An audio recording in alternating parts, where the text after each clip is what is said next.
Welcome back to my channel. Today I'm going to be sharing with you my variegated houseplants that I have in my collection. So let's get started. First off, we have this Dundin bakia, and this one is a fairly recent addition to my collection. It has that gorgeous variegation on the leaves.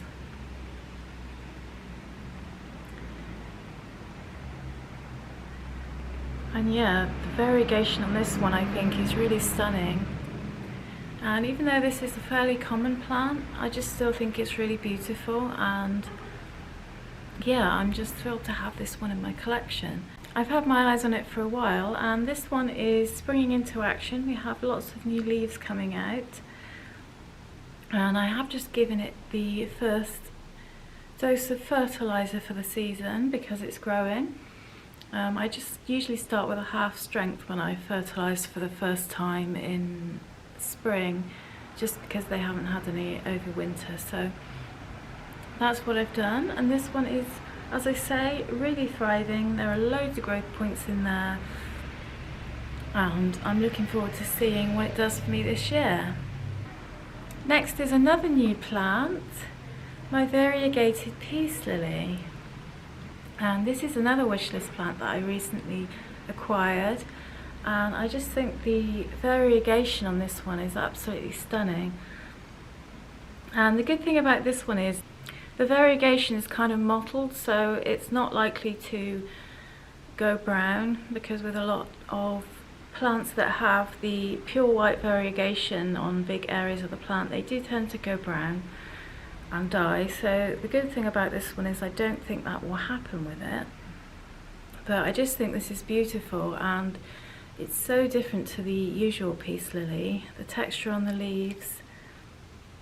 And this one hasn't flowered yet, maybe it will this year, maybe it won't. I don't really care. I mostly bought it for the foliage anyway, so if it doesn't flower then that's fine with me. Next up is this Fus Elastica Ruby, and I recently repotted this one. And this one has the red variegation in the leaves. You can see it there just around the edges. This one's still quite a small baby, but you can still see the red in it coming through. And this is just another type of rubber plant with the red variegation. And yeah, I love this plant. I'm really looking forward to seeing it grow this year and seeing more of those red tinged leaves. It's just a really cool colour, and I believe it keeps the red variegation as it grows from the pictures I've seen of more mature plants, but we shall see how this one goes. But yeah, I'm really loving this one, because variegation doesn't always have to be white or yellow. There's also the red too, which is really nice, I think. Personally, I love the red variegation. And the next plant I have to show you is actually another rubber plant, and this is the Ficus Elastica Teni. And you can see this one has the lovely camouflage variegation, and the new leaves that come in as well, you can see are slightly pink. That eventually goes into this sort of creamy white colour, and I just think it's beautiful. Really lovely plant. And this one's a fairly small one because rubber plants do tend to get quite big, so I'm really looking forward to seeing this one grow this year. And yeah, it's just stunning. Really beautiful plant, and it just gives a nice change from all the green. You've got this lovely camouflage variegation, and I just love this cream around the edges, and the way there are lots of different greens in there. It's just beautiful. And again, this one's fairly common, so it's really easy to get hold of. You should find it in most garden centres. Certainly you can get it online as well.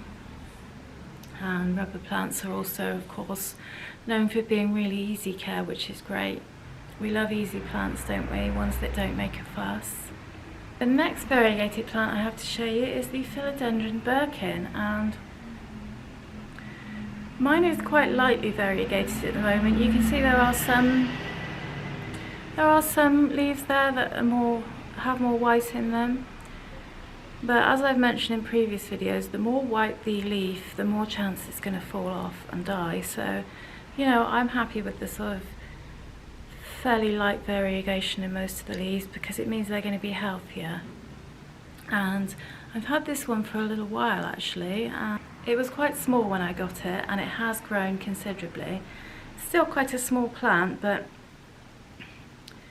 it's not the fastest growing philodendron that I have, but it definitely gets into its swing once the spring summer months come in, and it does start putting out leaf after leaf. It's just maybe not the fastest grower, and also I've lost a few leaves on this one, as I say, because when they come out really white they just go brown and fall off. So I have lost a few, but I can see there's a new growth point here, so a new leaf is starting to come through for spring. So looking forward to seeing how this one grows this year. Next up, I'm just going to bring this hanging basket over, and you can see this is a Pothos Devils Ivy, and the variegation on this one does vary. You can see on these ones there's a little bit more, but I love the way this one just really varies. Sometimes you get these splashes across the leaves, sometimes you only get a little bit like this, and yeah, I just really love this plant. It's very unpredictable, you never know what you're going to get, and I quite like that about it. And this one's actually a propagation, so I thought I'd bring my smallest one over so to make it easy for me to hold it up for you. But yeah, this is one of the classic plants that I just love having around, and as I say, I really enjoy the fact that it has this varying variegation, and you just never know what you're going to get with this. Whenever I do propagations of this plant, it's never clear how they're going to come out. Sometimes they come out all green, sometimes they come out with the variegation, sometimes they just come out with these kind of splashes of it. And yeah, I just find that really interesting, the unpredictability of not knowing what I'm going to get. And of course the pothos is a really easy care plant, and you will find that this one is super easy to look after and it won't give you any trouble, which is great. Next is this Philodendron Brazil, and I just love the variegation on this one. You can see sometimes you get a sort of smaller amount of the light green, and then in other respects you get a bit more, and it really varies what you might get across the different leaves, and I just really love that.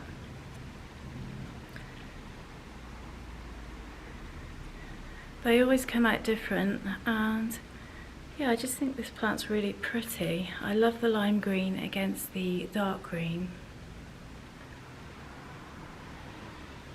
The shape of the leaves is also really pretty. I love how the variegation sort of goes with the heart shape and complements it. And again, this is a really common plant too. So variegated plants don't have to be expensive or rare. All of the ones I'm showing you today are fairly common and easy to get hold of and not too expensive, so anyone could get them. And yeah, this plant's just a really good one to have around. Next I have this Aglaonema, and this one has that really awesome red variegation. Again, I just love a bit of red variegation in a plant, and this Aglaonema is super easy to care for. It's still quite juvenile at the moment, but I do love this plant. It's really pretty. You've got the red, and then it also is kind of speckled with the light green as well, which is really lovely. And yeah, if you like a splash of colour in your plants, this one is perfect, because it also has the red stems as well. And because of the variegation on this one, sometimes I find it hard to know if there's pests or not, because it kind of mimics what you might be looking for, but I'm kind of getting to know the plant now. I've had this one for quite some time, so yeah, it doesn't have any pests, it just sometimes looks like that. And yeah, I just love the way this one has the red against the green. It's really pretty. Thanks for joining me today, guys. Really appreciate you taking the time to watch this video, and I will look forward to seeing you in the next one.